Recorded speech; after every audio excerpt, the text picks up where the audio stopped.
aujourd'hui. Bonjour Claire Balva. Bonjour.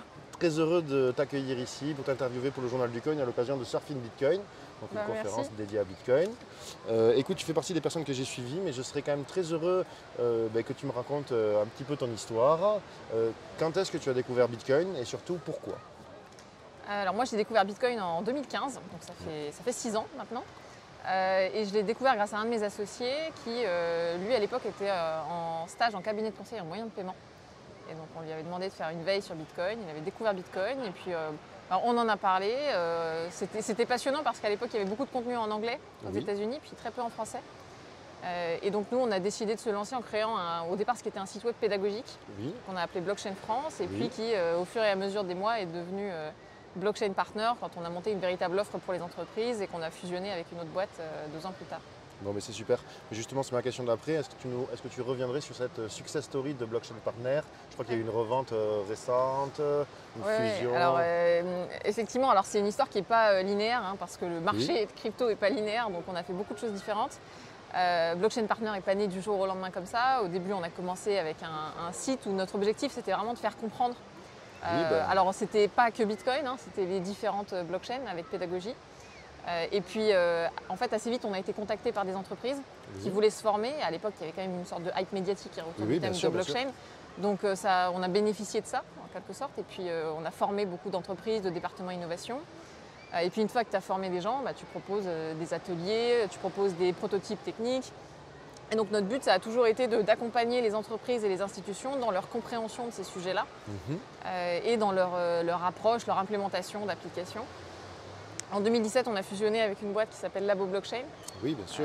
qui est une entreprise je dirais, qui était beaucoup plus technique que Blockchain France, où nous, on était plus sur du consulting. Et donc, ça nous a vraiment permis d'avoir une offre de bout en bout, de la formation jusqu'à la mise en prod.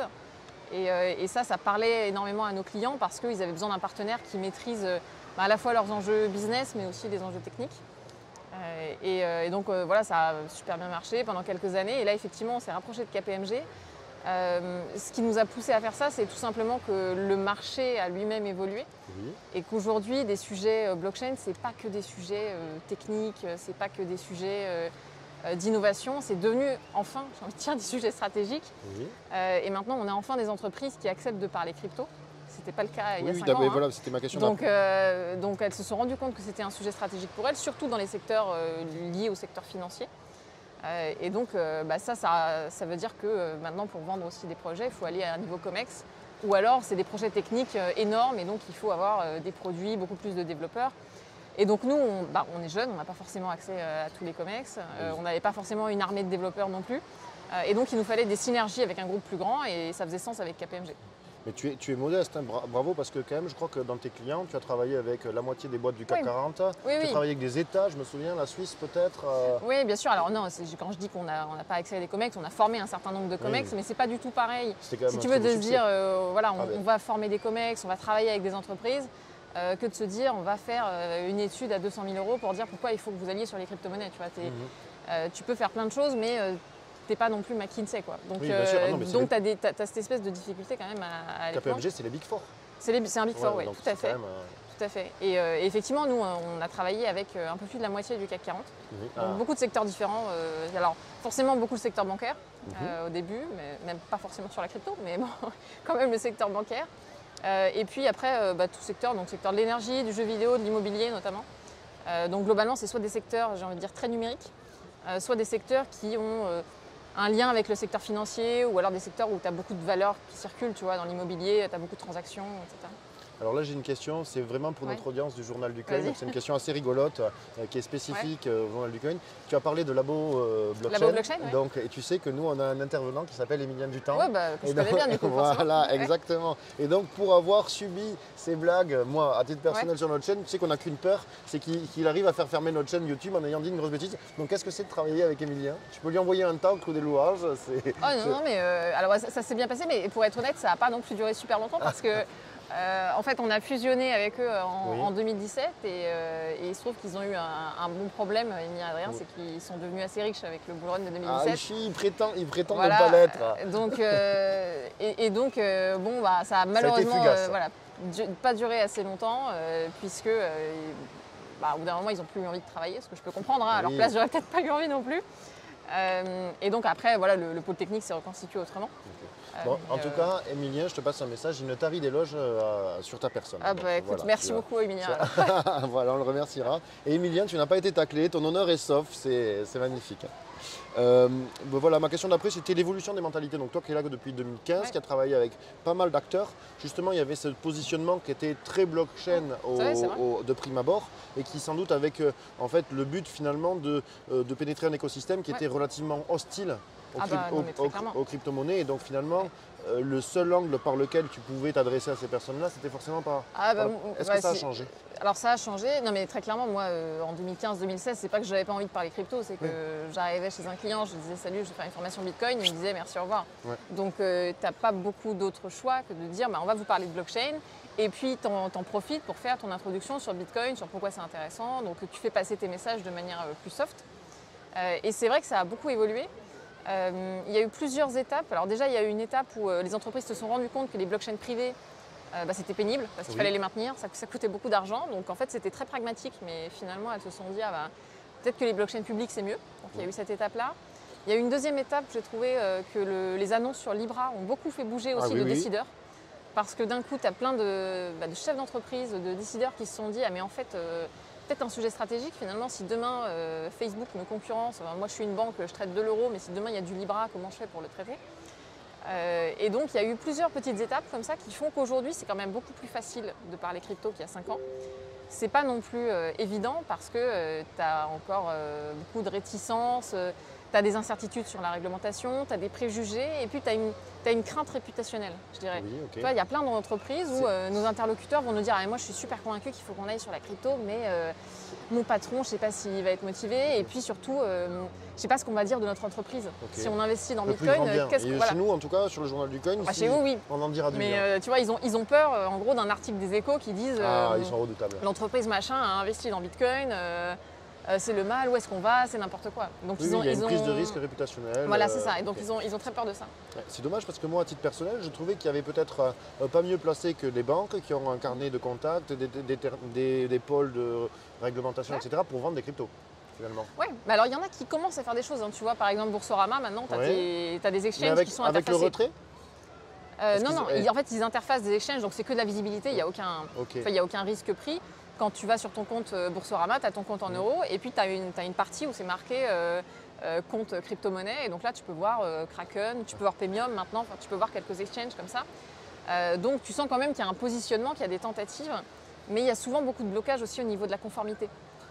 Parce que aujourd'hui, tout le KYC est centralisé au niveau du secteur bancaire. Avec parfois des risques de peine à niveau pénal pour les dirigeants. Donc il y a aussi beaucoup de stress là-dessus et cette volonté de tout faire bien dans les règles. Quoi, et de ne pas se mettre en porte-à-faux aussi vis-à-vis de la Banque de France qui dit que les crypto-monnaies ne sont pas des monnaies, etc. Ça fait peur la Banque de France. Je ne sais pas si elle fait peur, mais en tout cas, elle n'encourage pas à aller dans les crypto-monnaies. Ouais. Et oui, mais justement, c'était l'approche des institutionnels. Comment est-ce qu'ils s'intéressent enfin aux cryptos? Donc institutionnels, c'est qui? C'est les banques, les États, Est-ce que tu penses que les banques centrales mettront à leur bilan un jour des crypto-monnaies, pourquoi pas Bitcoin? Comme elles ont de l'or, tu vois? Ou est-ce que... Alors, c'est une vraie question parce que déjà, ça veut dire que si tu dis comme de l'or, ça veut dire quoi? Ça veut dire que les crypto-monnaies seront comme des actifs en fait. Tu vois, ça veut dire que ce sera comme des actifs d'investissement. Est-ce que Bitcoin est une monnaie pour toi?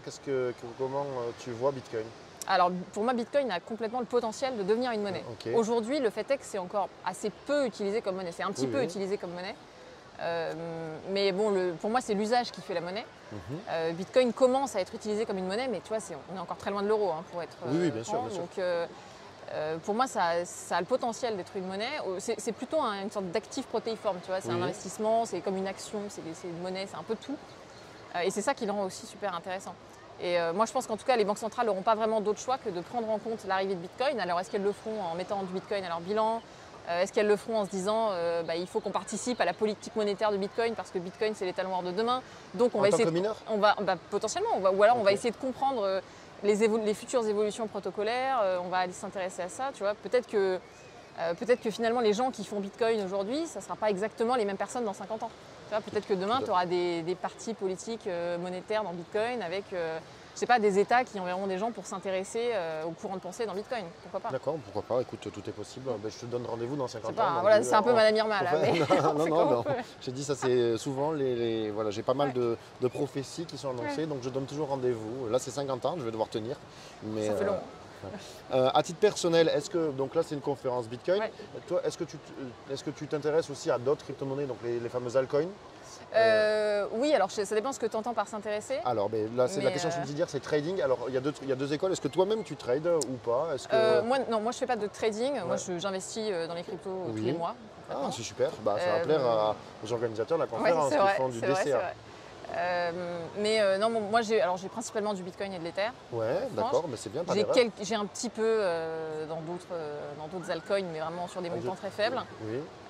Mais principalement Bitcoin et Ether. En fait, moi j'ai pas le temps de trader.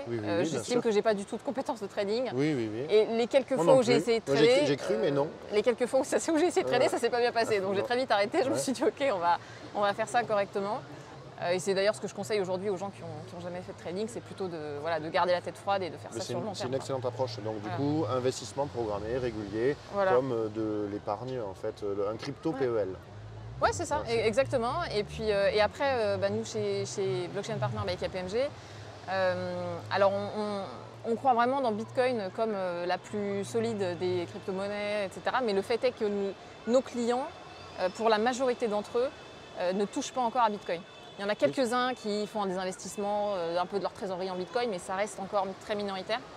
La plupart vont plutôt nous dire qu'ils veulent construire des applications sur certaines blockchains publiques, donc c'est plutôt de l'Ethereum, parfois du Tezos, mais c'est pas encore. Disons que Bitcoin fait encore peur, plus peur que d'autres crypto-monnaies encore. Et oui, c'est marrant parce qu'ici, tu vois, c'est celle qu'on considère être la plus mature finalement et donc la moins risquée, même si ça reste très risqué. Mais... Oui, mais je dirais que tu as une idéologie derrière Bitcoin qui est encore plus affirmée que chez d'autres cryptos. Et c'est ça qui fait peur souvent. C'est l'idéologie anarchiste, libertarienne qui va effrayer des grands comptes plutôt traditionnalistes. D'accord. Écoute. Mais c'est pas une critique. Hein, non, mais je ne le prends pas comme tel, c'est une observation, c'est un constat. C'est une réalité. Qu'est-ce qui te fait vibrer, toi? Qu'est-ce qui donne sens en fait aux crypto-monnaies? Quelle est leur proposition de valeur? Pourquoi? C'est la question pourquoi. Moi, ce que je trouve très stimulant intellectuellement, c'est d'imaginer tout ce que ça peut changer. C'est finalement d'imaginer que demain, toi, tu es une entreprise qui n'a rien à voir avec le secteur financier, tu peux te dire, je vais avoir une activité financière demain. Je vais me positionner sur le secteur financier.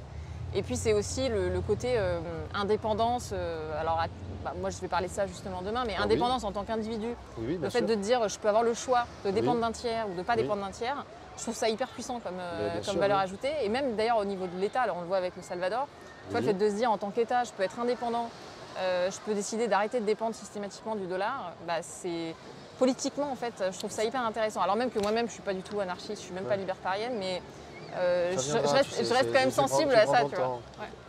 C'est un outil d'émancipation. Faut jamais dire jamais, hein. Mais oui, complètement. Moi aussi, je suis persuadé que c'est un outil d'émancipation très puissant. Et voilà. Tu aurais cru qu'un État, par exemple le Salvador, moi ça m'a quand même assez impressionné qu'un État adopte Bitcoin, alors que souvent on peut se dire qu'il y a une confrontation, et en fait non, pas du tout. Alors, tu l'aurais vu venir? Moi, ça ne m'a pas surprise que ça arrive dans l'absolu, parce qu'on s'attendait quand même à ce qu'un jour ça arrive.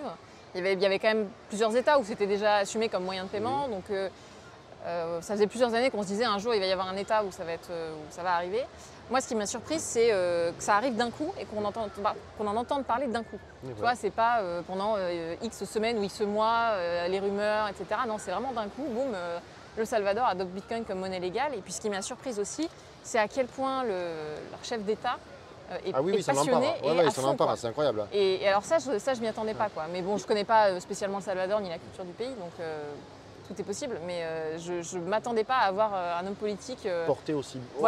Porté aussi haut cette crypto. Tu as le maire de Miami aussi, de Miami, qui est très Bitcoin, un partisan de Bitcoin. Enfin, il y a quelques hommes politiques. Il y en a plusieurs qui sont très très chauds sur le sujet. Ah ouais, c'est pas mal. Et là, c'est une petite interview toute courte, et c'est le jeu de la prophétie. Où c'est que tu vois Bitcoin? Alors, il y a plusieurs échelles de temps. À la fin de l'année, nous, tu sais, il y a la question... le cours, tu veux dire? Le cours, oui. Tu sais que quand on parle de Bitcoin, oui.